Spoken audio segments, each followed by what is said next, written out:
Hi, Kim. Hi, Samina. Good Hi, to see and good to see you too. So, Kim, you're going to be coming to Awaken the Goddess on the 22nd of July, and you'll be offering psychic readings all day. So, you. I just wanted to get, for people who have never had a psychic reading or who are a little dubious about having a reading, sort of give us an idea of why someone would come and have a psychic reading with you, what they'd get out of it. Okay, so on the question of being dubious, I like to explain that we've all got intuition.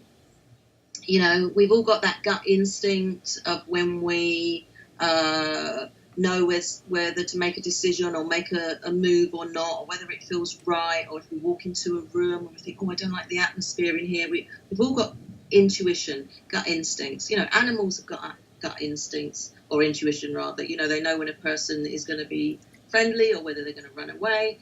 So all I've done is develop my intuition to such a point that just like an athlete might, develop to be a great Olympic athlete, or musician to be a great musician, I've developed my intuition to a point that I can feel a person's energy, and within that energy I can pick up whether they're feeling sad, upset, frustrated, angry. I can pick up what's been going on in their life, and so I can help them through what's going on.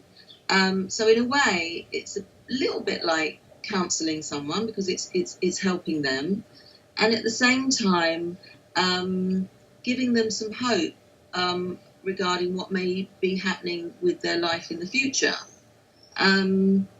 Taking it to another level, taking the energy up where it's a bit like radio waves, tapping into radio waves and picking up on energy that's higher.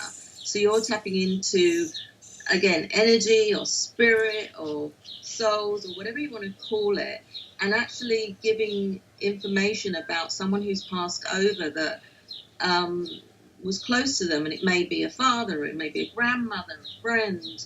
So that all that combined, the person really can't be dubious, because you are giving them proof, you're giving them evidence. Yeah. And I like them to be able to walk away feeling positive. I never give negative information. I think it's a responsibility. So I want to make a person feel as well or as good as they can when they get up after the reading. Yeah. So I hope that answers the question. No, it does, yeah. So when you say, just quickly, about people, like a father or a grandfather or something like that, do people usually come because they want to connect to someone that they've lost, or would they come because they think, okay, I want to know a little bit about my future, what job should I go for, what career path am I supposed to take?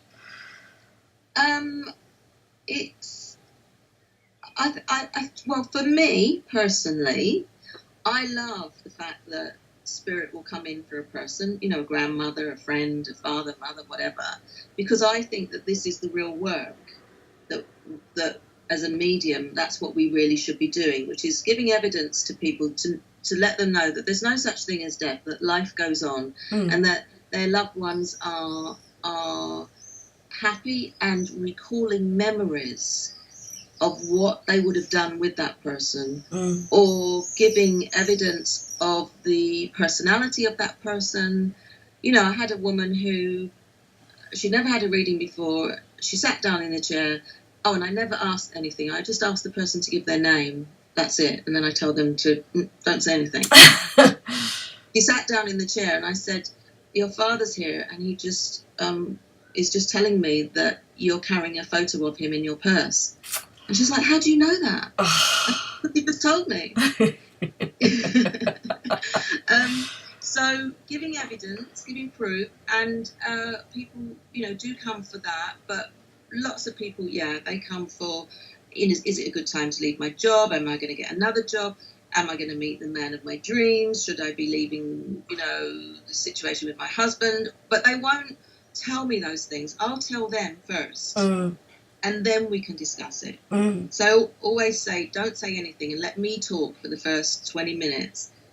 And once I've got the picture of what's going on, you know, what's the prominent thing, then after that they can ask questions and I'll get answers for them. That actually sounds really exciting.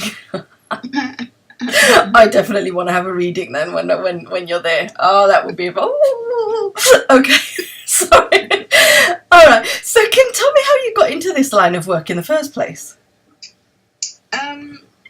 I was always interested in the esoteric when I was quite young, in my sort of late teens, early 20s, and I was always playing around with tarot cards, which, by the way, I don't use. I don't use anything really, but I will have some crystals out at the Goddess Festival, and you can pick up a crystal and hold it, and then I'll take it from you and do the reading that way.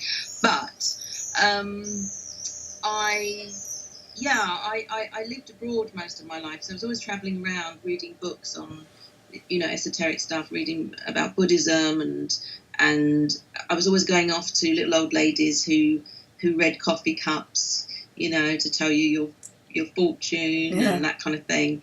And then when I got back to London, somebody told me about a spiritualist church, and I thought, what's a spiritualist church? Never heard of it. So I went along and I saw a medium giving messages to the audience, and I thought, wow, that's fantastic, it's amazing, I want to do that.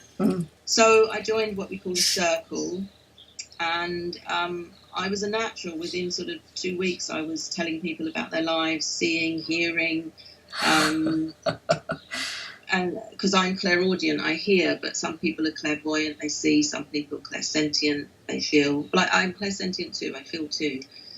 I don't see so much. And it really just took off from there, and I would just sort of walk around and walk into shops and tell people, oh, you're going off to South Africa, and they'd be like horrified, like, who are you?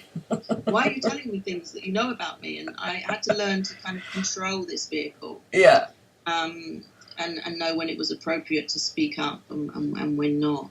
So it kind of went on from there, and then I got into crystals and crystal healing, and I actually when I lived in Morocco for a while, I actually used to sell crystals, but I didn't know they were crystals. They were just semi-precious stones. Yeah. I didn't realise that they actually were crystals that have healing properties, which is what I learned many, many years later. Sounds good. So it's definitely sort of something that, you know, I know you say that everyone has an ability, everyone has intuition and stuff, but it's like, I guess it's stronger in some people than others. It must be for you to have just sort of in 2 weeks be like, boom, I have that. Yeah, absolutely. We all have it, but yes, some of us are just naturally gifted. Like I said, you know, like a musician could pick up an instrument and instantly could just play it naturally. Yeah. It's a bit like that. I was just a natural, where somebody else would have to work a lot harder to get to that same level. But that doesn't mean to say that they can't, because we are all spiritual beings in this human physical casing, you know. So we can all do it. But some people might just see colours in the beginning, or some people might just have feelings in the beginning about a person, you know, and you develop. And actually I teach people to I teach psychic development as well. Wow. Yeah. Will you be bringing details about your courses on the day? Because that would be really good. There's a lot of people interested in that sort of thing. Yeah, that's a good idea. Yeah, definitely bring some stuff. Bring it down, Yeah, cool. Okay, Kim, thank you for speaking to me, and I'm really looking forward to actually meeting you in person on the day. Yeah, you too.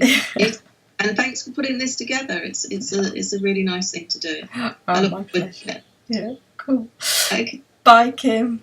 Bye for now.